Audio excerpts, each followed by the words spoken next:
میرے اسلامی بھائیوں اور بہنوں، کیا آپ جانتے ہیں کہ ایک یہودی عالم نے قرآن پاک کی کس آیت کو اتنا اہم مانا کہ اگر وہ ان پر نازل ہوتی تو وہ اسے عید کے دن کی طرح مناتے؟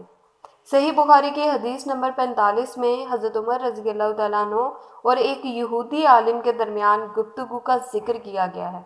اس لیے آپ سب اسلامی بھائیوں اور بہنوں سے گزارش ہے کہ ویڈیو کو اینڈ تک ضرور دیکھیے گا اور صدقے کی نیت کے ساتھ دوسروں تک ضرور شیئر کیجیے گا تاکہ ہم احادیث کے سلسلے کو عام کر سکیں اور احادیث کو اپنے دلوں میں زندہ کر سکیں۔ الحمدللہ رب العالمین والصلاة والسلام علی سید المرسلین، اما بعد فاعوذ باللہ من الشیطان الرجیم، بسم اللہ الرحمن الرحیم۔ السلام علیکم ورحمۃ اللہ وبرکاتہ۔ Welcome to Islamic Seeds channel. امید ہے کہ آپ سب اللہ سبحانہ وتعالیٰ کے فضل و کرم کے ساتھ نہایت خیر و عافیت کے ساتھ ہوں گے۔ صحیح بخاری کی حدیث نمبر 45 ہے۔ حضرت عمر بن خطاب رضی اللہ تعالیٰ عنہ سے روایت ہے، ایک یہودی نے ان سے کہا، اے امیر المومنین، تمہاری کتاب قرآن پاک میں ایک ایسی آیت ہے جسے تم پڑھتے رہتے ہو، اگر وہ آیت ہم یہودیوں پر نازل ہوتی تو ہم اس دن کو عید کا دن ٹھہرا لیتے۔ حضرت عمر رضی اللہ تعالیٰ عنہ نے کہا، وہ کون سی آیت ہے؟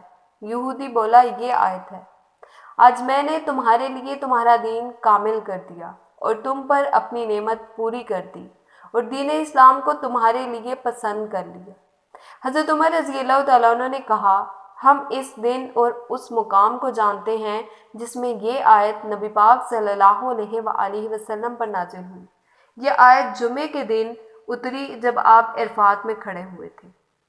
پیارے اسلامی بھائیوں اور بہنوں، یہودی دراصل یہ کہنا چاہتا تھا کہ مسلمان اس آیت کی اہمیت سے نابلد ہیں۔ اگر ہم پر یہ آیت نازل ہوتی تو ہم مارے خوشی کے اس کے یوم نزول کو عید کے طور پر مناتے اور ہر سال اس دن خوشی کا اظہار کرتے۔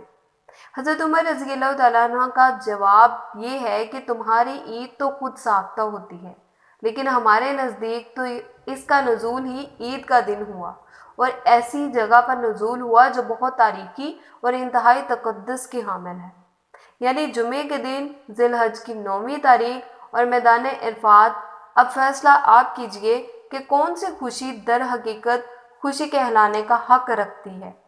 ایک وہ خوشی ہے جسے خود انسان مقرر کرتا ہے اور ایک وہ جس کا تعین اللہ سبحانہ وتعالیٰ کی طرف سے ہو، جبکہ اصلی خوشی تو وہی ہے جو اللہ سبحانہ وتعالیٰ کی طرف سے مقرر کرتا ہو۔